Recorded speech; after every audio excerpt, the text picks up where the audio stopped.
Bonjour à tous, j'espère que vous allez bien. Vous êtes nombreux à vous poser des questions sur l'achat du safran, donc une petite vidéo pour vous donner quelques conseils pratiques. Tout d'abord, je voudrais revenir sur une idée répandue et reçue que le safran est extrêmement cher. En réalité, il faut relativiser cela parce qu'on en utilise une infime quantité en cuisine. Pour 1 gramme de safran, par exemple, vous avez entre 450 et 600 filaments et cela vous permet de faire des repas pour 40 personnes, ce qui revient par personne à environ 35 centimes d'euros pour un safran importé et 65 centimes d'euros pour un safran français. Pourquoi cette différence de prix? Tout simplement parce que le safran nécessite beaucoup d'heures d'un travail long et méticuleux et que tout est fait à la main depuis la cueillette jusqu'au conditionnement. Le prix d'un safran de bonne qualité en France, c'est environ entre 30 et 40 euros le gramme, et pour un safran importé, entre environ 13 et 20 euros. Quelques conseils plus pratiques maintenant, les choses auxquelles vous devez faire attention quand vous achetez votre safran. Tout d'abord, la forme. Je vous déconseille fortement d'acheter du safran déjà réduit en poudre parce que vous n'avez quasiment aucun moyen de savoir ce qui est en réalité dans votre échantillon. Donc, privilégiez du safran entier en filament, où là vous avez deux options possibles, soit en pistil, c'est-à-dire 3 filaments attachés au bout, comme ça, soit en filaments séparés. La couleur ensuite, le safran est rouge vif. Si jamais vous voyez des filaments qui sont plutôt jaune-orangé, évitez absolument. Si vous avez la possibilité de goûter avant d'acheter le safran accru comme ça a un goût légèrement amer et une odeur très particulière qui est un mélange de foin, de métal et de miel. Si c'est la première fois que vous allez acheter du safran, sachez qu'il y a une norme ISO qui a été développée pour garantir la qualité du safran. Ça peut vous rassurer un peu.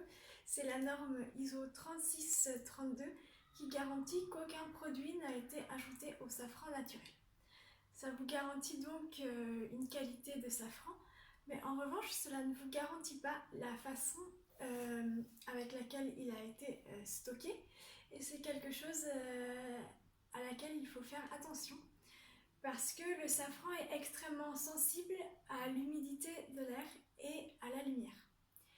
Donc ça complique un peu le travail des producteurs de safran qui doivent jongler entre cet impératif de garder le safran à l'abri de la lumière et en même temps de permettre à leurs clients de voir les filaments. Mais préférez des contenants qui soient en verre hermétiquement fermés, donc avec des bouchons vissés, parfois ils sont même cachetés, ou alors des contenants en métal qui protègent le safran de la lumière. Les contenants comme ça en plastique avec un zip, c'est plus compliqué de garantir l'étanchéité totale.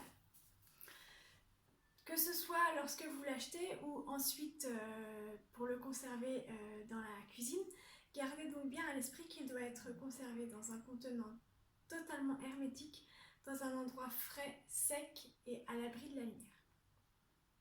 En effet, si le safran est exposé à l'humidité, ça va avoir des conséquences sur son goût, mais aussi vous aurez beaucoup plus de mal à le réduire en poudre lorsque vous voudrez l'utiliser en cuisine. Et surtout, lors de l'achat, si vous achetez un safran qui a été exposé à l'humidité ou pas assez bien séché, vous allez payer plus cher le prix de l'humidité en réalité, plutôt que d'avoir plus de filaments très secs. Pour ce qui est du bio ou du pas bio, j'y prête pas une attention particulière parce que le safran produit en France l'est par des petits producteurs qui en général travaillent de façon extrêmement naturelle.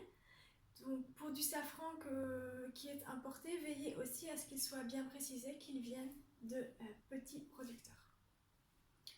Cela fait plusieurs années que j'utilise le safran dans ma cuisine et personnellement, je préfère des safrans dont les filaments sont longs et assez larges, si je puis dire, parce que l'expérience m'a montré qu'ils étaient plus forts en arômes et riches gustativement, et cela est dû à leur variété.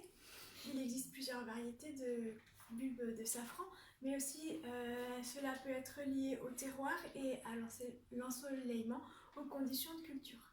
Finalement, c'est un peu comme la vigne en France, l'ensoleillement, le terroir, la façon de cultiver ont aussi un impact sur le vin. Une dernière précision, surtout privilégiez l'achat direct au producteur, ça vous garantira la qualité et un meilleur safran. J'espère que cette vidéo vous a aidé. Si vous avez d'autres questions, surtout n'hésitez pas, je serai ravie d'y répondre.